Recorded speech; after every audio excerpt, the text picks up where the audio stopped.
बच्चों, अभी मैं तीसरा पाठ पढ़ने वाली हूँ। पेज नंबर 19 निकालो। निकाला पेज नंबर? चलो। पाठ का नाम है आदतों की जड़। क्या है पाठ का नाम? आदतों की जड़। यह एक शिक्षाप्रद कहानी है।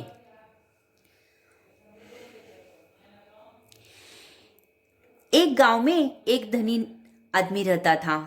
वह अपने बेटे शामू की बुरी आदतों से बहुत परेशान था। वह जब भी अपने बेटे शामू से बुरी आदतों को छोड़ने के लिए कहता तो एक ही जवाब मिलता, पिताजी, अभी मैं छोटा हूँ, बड़ा होते ही सारी बुरी आदतें छोड़ दूंगा। इस तरह वह बुरी आदतों को छोड़ने की कोशिश नहीं करता था। उन्हीं दिनों उस गांव में एक महात्मा आए हुए थे।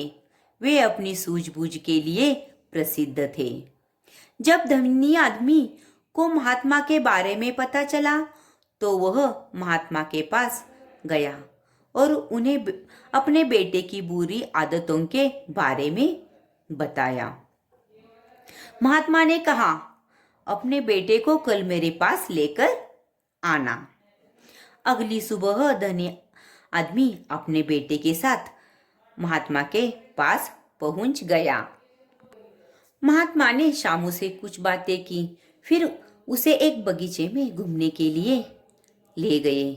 एक जगह पर रुके और नन्हे से पौधे के ओर इशारा करते हुए बोले, बेटा, इस पौधे को उखाड़ दो।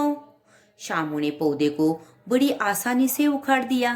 पौधा बहुत ही छोटा था, इसीलिए उसे उखाड़ने में ज्यादा ताकत नहीं लगानी पड़ी। फिर महात्मा ने उसे जरा बड़ा सा पौधा उखाड़ने के लिए कहा।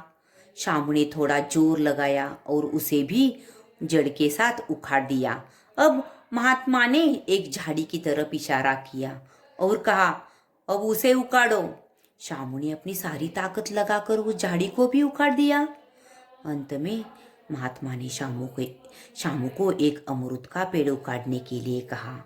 शामू ने पेड़ के तने को पकड़कर अपनी सारी ताकत लगा दी, परंतु पेड़ टस से मस नहीं हुआ। उसकी सांस फूल गई। वह हाँफते हुए महात्मा से बोला, महाराज, इस पेड़ को उखाड़ना असंभव है। तब महात्मा ने शामू को समझाते हुए कहा, बेटा, बुरी आदतों की भी यह दशा होती है। शुरू में उनको उखाड़ फेंकना आसान होता है, परंतु जब उनकी जड़ें फैली जाती है तो फिर उन्हें पूरी ताकत से उखाड़ने की कोशिश करने पर भी नहीं उखाड़ जा सकता। इसीलिए तुम अभी से अपनी बुरी आदतों को छोड़ दो। शामू के मन में महात्मा जी की बात बैठ गई। उसने अपनी बुरी आदतों को उसी दिन से सुधारना शुरू कर दिया, जिससे उसकी बुरी आदतें धीरे धीरे जाती रही। बच्चों, इस पाठ से हम क्या संदेश लेते हैं? इस पाठ से हम यह संदेश लेते हैं, शुरुआत में ही अपनी बुरी आदतों को छोड़ देना चाहिए। और बच्चों, क्या करनी है? तुम्हें अच्छा बच्चा बनने की कोशिश करना चाहिए, अच्छा इंसान बनने की कोशिश करना चाहिए।